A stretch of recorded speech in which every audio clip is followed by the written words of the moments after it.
ETF index mutual funds నేర్చుకుని stock మార్కెట్లో రాణించాలనుకుంటున్నారా? వెంటనే ఈ నెంబర్కి కాల్ చేయండి.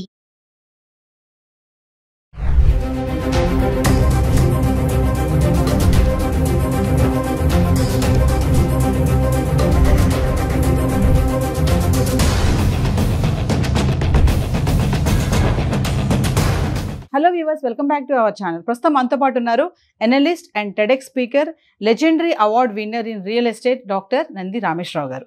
సార్తో మాట్లాడదాం. నమస్తే సార్. నమస్తే అమ్మ. సార్, మరి ఇప్పుడు అమెరికా వీసాలో చాలా మార్పులు వచ్చాయని చెప్పేసి అంటున్నారు. H1B కానీ, L1 కానీ, O1 కానీ. ఈ డ్రాప్ బాక్స్ విండో ఏదైతే ఉందో దాని ఎలిజిబిలిటీ రూల్స్ కూడా మారాయి అంటున్నారు. ఒక్కసారి దాని గురించి సార్. ఈ ట్రంప్ గారు వచ్చిన దగ్గర రోజుకి ఏదో ఒకటి మారుస్తూనే ఉన్నాడు. ఈ 4 సంవత్సరాలు ఏమవుతుందో తెలియదు. ముఖ్యంగా చైనా తర్వాత ఇండియా మీద పెట్టినట్టు ఉంది ఫోకస్. గన్ అక్కడ పెట్టాడు. ఎందుకంటే ఆయన ఎప్పటికీ ఎలక్షన్ అవ్వముందు దగ్గర నుండి కూడా ఆయన నినాదం ఏంటంటే వలసలు తగ్గిస్తా, మీకు బెటర్మెంట్ అవుతుంది, మీకు జాబ్ ఆపర్చునిటీస్ ఎక్కువ వస్తుంది, మీ ఎర్నింగ్ కెపాసిటీ పెరుగుతుంది అన్నాడు. దానికి అనుకూలంగానే ఆయన ప్రణాళిక వేస్తున్నారు. దాంతోపాటు ఎలన్ మస్క్ ఆయనతో పాటు జాయిన్ అయ్యారు. So department of government efficiency అది చాలా రీసెర్చ్ చేసి కొన్ని సూచనలు చేస్తున్నారు. వీళ్ళు పనే సూచనలు మనకి సలహాదారులు అంటారు. సో అలాగే అడ్వైజర్ అనమాట. సో ఏంటంటే డ్రాప్ బాక్స్ అనేది ఏంటంటే అది పాత కాన్సెప్టే, ఓల్డ్ బాటిల్ న్యూ వైన్ అన్నట్టు కొత్తగా మార్చాడు. ఏం చేశాడంటే డ్రాప్ బాక్స్లో వాళ్ళు రెన్యువల్ చేసుకోవడానికి 48 months టైం ఇచ్చేవాడు అంతకుముందు. ఈ 48 ఎందుకు ఇచ్చాడంటే దాదాపు 1000 మంది క్యూలో ఉన్నారు కాబట్టి కొద్దిగా క్లియర్ కావాలి కాబట్టి టైం ఎక్కువ ఉంటే క్లియర్ అవుతుందని. కానీ ఇప్పుడు ఏమైందంటే మరీ స్ట్రిక్ట్ చేయాలి కాబట్టి ఈయన వచ్చిన తర్వాత కొత్తదనం ఏదో తీసుకోవాలి, కొత్త మార్పులు తెచ్చాం, రికార్డులో ఉండిపోవాలి, చరిత్ర తిరగరాయాలి, రీరైటింగ్ తీసి ఇవన్నీ కూడా మైండ్లో పెట్టుకున్నాడు. ఈ 4 సంవత్సరాలు మొత్తం దుమ్ము దులుపుతా తర్వాత సంగతి తర్వాత చూసుకోవచ్చాను.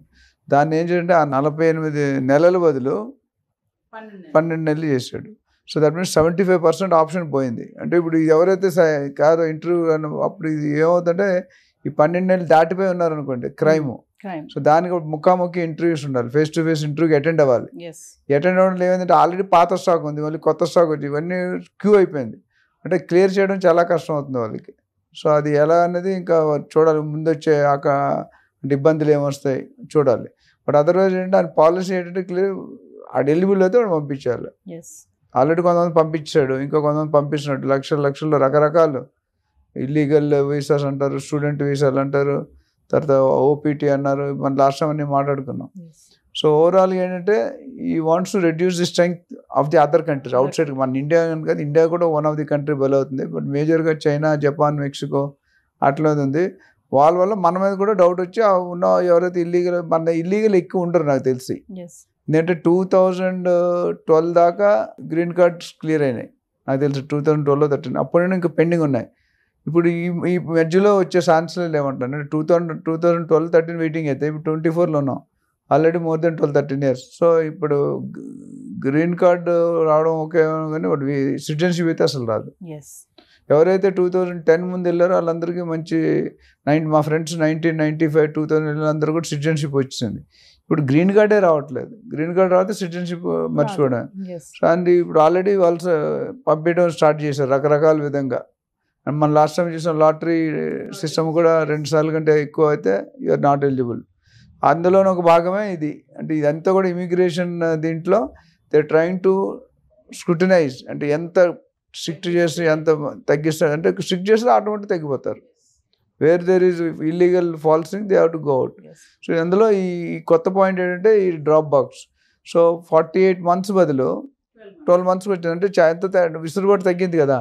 ఇప్పుడు కొత్త వాళ్ళు అప్లై చేస్తూనే ఉన్నారు. అండ్ ఇండియా నుండి హైయెస్ట్ కంట్రిబ్యూషన్ ఉంటుంది మనకి, ప్లస్ IQ లెవెల్స్ కూడా మనకు బాగుంటాయి. బట్ అక్కడ ఒక క్యాప్ ఉంటుంది అండి ప్రతి కంట్రీకి కూడా. USA పుట్టే క్యాప్ అంటే ఇంతకంటే ఈ సంవత్సరానికి ఇంత తీసుకోకూడదు. దానికి మనం 10 times, 20 times, 30 times అప్లై చేస్తున్నాం. మరి ఎక్కడ అకామిడేట్ చేస్తారు? సో అది ప్రాబ్లం. సో ఈ 12 నెలలు అనేది చూడాలి ఎంతవరకు పనిచేస్తుంది అనేది. ఇంపాక్ట్ కూడా అంటే ఏ వీసాల పైన ఇంపాక్ట్ ఉంటుంది సార్? వీసాలు అనేది H1B, B1, B2 ఇవన్నీ కూడా O1 ఇవన్నిటి కూడా వీసా అనేది కొద్ది స్టూడెంట్ వీసా అని లేకపోతే వర్కింగ్ వీసా అని ఉన్నాయి. అందులో ఫ్యామిలీ డిపెండెంట్ రకరకాలు ఉన్నాయి. సో ఈ వీసాలు అన్నిటి కూడా ఒక వీసా మారితే ఇంకా అన్నీ మారుతాయి. తేగలాగితే డొంక కదిలినట్టు వీసా అన్ని ఎంట్రీ. ఎప్పుడైనా చూడండి మీరు, సపోజ్ ఇంజనీరింగ్లో BE mechanical BE physics BE computer తీసుకుని ఫస్ట్ 2 years కామన్ ఉంటుంది, రెండో లాస్ట్ 2 years మారుతుంది. అట్లాగే వీసాకి 50% ప్రాసెస్ ఎక్కడైనా ఫీజ్ అని ప్రియారిటీ అని కొన్ని ఉన్నాయి, వెరిఫికేషన్ అని లీగల్ అని ఉన్నాయి, అవి కామన్ ఉంటాయి. రెండో హాఫ్ మారుతుంది. ఇక్కడ కూడా ఏంటంటే ఇవన్నీ కూడా మనం అంటే H1B visa, B1, B2, O1 ఇంకా రకరకాలు ఉన్నాయి. ఇవన్నిటి మీద ఇంపాక్ట్ పడింది. ఎందుకంటే ఇది ఎందుకు పెట్టారంటే మీరు ఈ ఏమంటారు స్టాక్ ఎక్కువైపోతుంది. అంటే people who are applying are not more and clearing is less, కొంట ఎక్సెస్.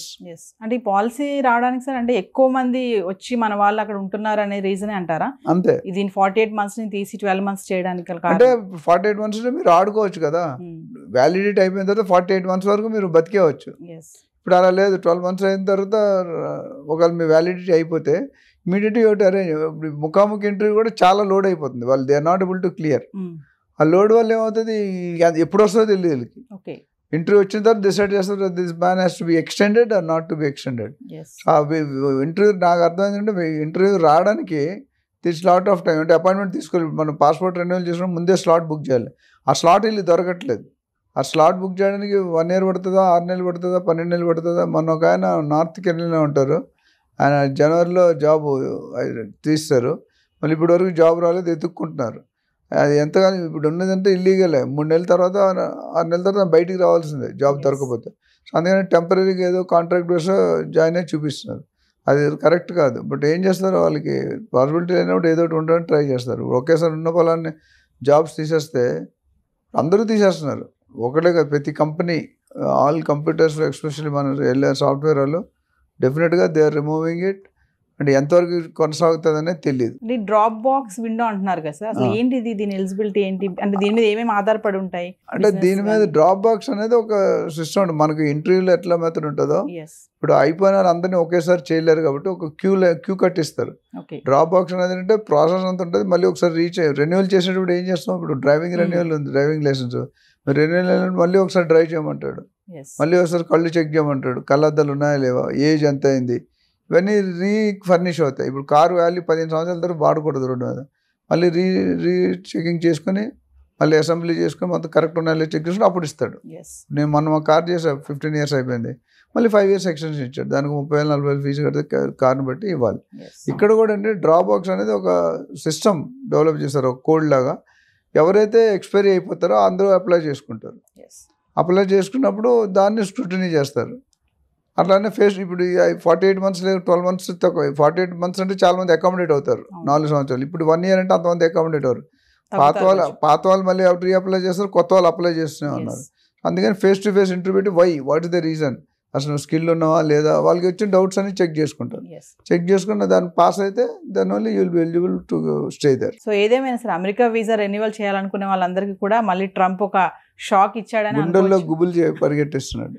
రెన్యువల్ చేయాలనుకునే వాళ్ళకి కొత్తది వదిలేండు, రెన్యువల్ వచ్చింది, కొత్తది ఎన్నో దొరకదని క్లారిటీ వచ్చింది. సో రెన్యువల్ అనేది జనరల్గా రెన్యువల్ అంటే ఆటోమేటిక్ ఎక్స్టెండ్ అయిపోవాలి. ఇప్పుడు FD మన బ్యాంక్లో ఆటోమేటిక్ పెట్టాం అనుకోండి, ఆ డేట్ అవగానే ఉన్న కరెంట్ రేట్ అది పడిపోతుంది. ఇక్కడ కూడా ఇప్పుడు అలా చేయట్లా, FDని మళ్ళీ రీచెక్ చేసి రీరైట్ చేస్తూ ఉంటాం, అట్లా ఉంది అది process. Thank you sir. Thank you.